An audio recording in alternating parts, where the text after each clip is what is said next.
Assalamualaikum warahmatullahi wabarakatuh. Alhamdulillahirrabbilalamin.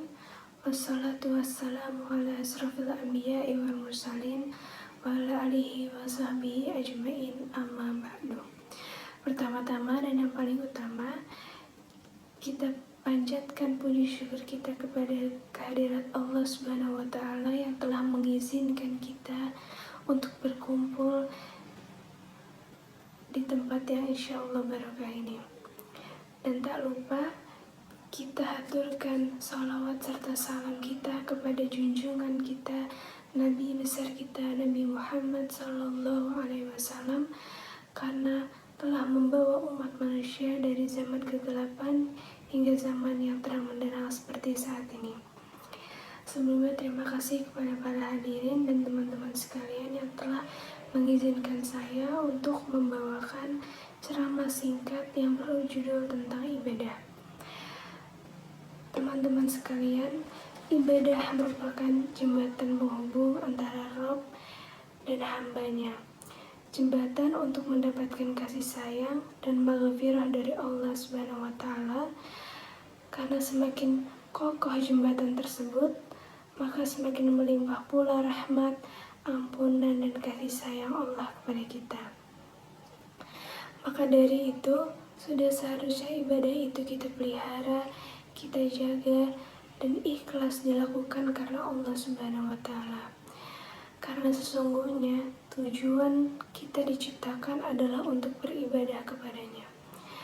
Sebagaimana dalam firman Allah dalam Quran surat Adz-Dzariyat ayat 56 yang berbunyi, "Wa ma khalaqatul jinna wal insani illa liya'budun." Yang artinya, tidaklah diciptakan jin dan manusia melainkan supaya mereka beribadah kepadaku.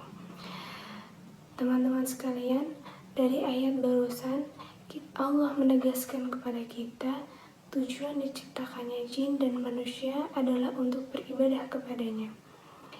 Beribadah dalam artian di sini ialah menyembah, mengabdi, menghamba, tunduk, taat dan patuh terhadap perintahnya dan menjauhi larangannya semata-mata karena Allah Subhanahu wa Ta'ala. Salah satu prinsip ibadah yang wajib dilaksanakan adalah keikhlasan. Nilai ikhlas yang harus dikembangkan oleh setiap muslim ketika menjalankan ibadah ialah membina rasa ikhlas yang berlandaskan iman dan kokoh bahwa dirinya harus taat dan bersikap ikhlas dalam segala hal, khususnya amal ibadah. Sebagaimana diungkapkan dalam Al-Quran, Quran surat Az-Zumar ayat 11 yang artinya, "Dan aku telah diperintahkan, hadapkanlah mukamu kepada agama dengan tulus dan ikhlas, dan janganlah kamu termasuk orang-orang yang musyrik." Ikhlas berarti bahwa pada saat beraktivitas tidak ada keinginan dalam diri untuk disanjung dan sama sekali tidak risau bila orang lain tidak ada yang melihatnya. Karena tujuan aktivitasnya ibadah semata-mata hanya karena Allah Subhanahu wa Ta'ala. Apapun ibadah yang dikerjakan dalam kehidupan sehari-hari, niatnya yang paling utama bukan mengharapkan penilaian dan pujian orang lain, bukan pula karena risau mendapat tekanan dari orang lain, tetapi tolak ukur utamanya adalah demi menggapai keridhaan Allah Subhanahu wa Ta'ala dan sesuai ketentuan syariatnya. Bila kebaikan yang dilakukan direspon keliru oleh orang lain, ia tidak terlalu terbawa atau terprovokasi menjadi gusar karena Allah. Tidak perlu merasa khawatir, sebab selama merasa apa yang dilakukannya sesuai dengan Shirathul Mustaqim sebagaimana yang selalu dimohonkan dalam sholat, maka ia tidak merasa dirinya terbebas dari beban pikiran apakah tindakan itu mendapat apresiasi dari orang sekitarnya atau tidak. Baginya cukup Allah saja yang menjadi saksi. Wa kafa billahi syahida, sebagaimana yang tertera dalam Al-Quran surat Al-Fattah ayat 28. Adapun beribadah ini kita niatkan semata-mata untuk Allah. Adapun hadis tentang niat ialah yang berbunyi, innamal a'malu binniyat wa innamal likulli imri'in ma nawa. Faman kanat hijratuhu ilallahi wa rasulih fahijratuhu ilallahi wa rasulih.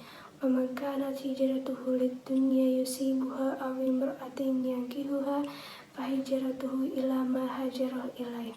Rawahu Bukhari wa Muslim. Dalam hadis tersebut ditegaskan bahwa segala apapun aktivitas kita, ibadah kita itu dilakukan untuk Allah Subhanahu wa Ta'ala, maka niatnya itu akan semata-mata dilaksanakan memang karena Allah dan Nabi Muhammad. Tetapi apabila niat kita dalam melaksanakan ibadah, dalam mendalamkan hidup karena semata-mata karena dunia, maka apa yang ia dapatkan hanya sebatas dunia saja. Rawahu Bukhari wa Muslim. Sekian ceramah singkat yang bisa saya sampaikan. Kurang lebihnya mohon maaf. Apabila ada kekurangan itu datang dari saya, karena sesungguhnya sempurna hanya milik Allah Subhanahu wa Ta'ala. Sekian, wabillahi taufiq wal hidayah. Assalamualaikum warahmatullahi wabarakatuh.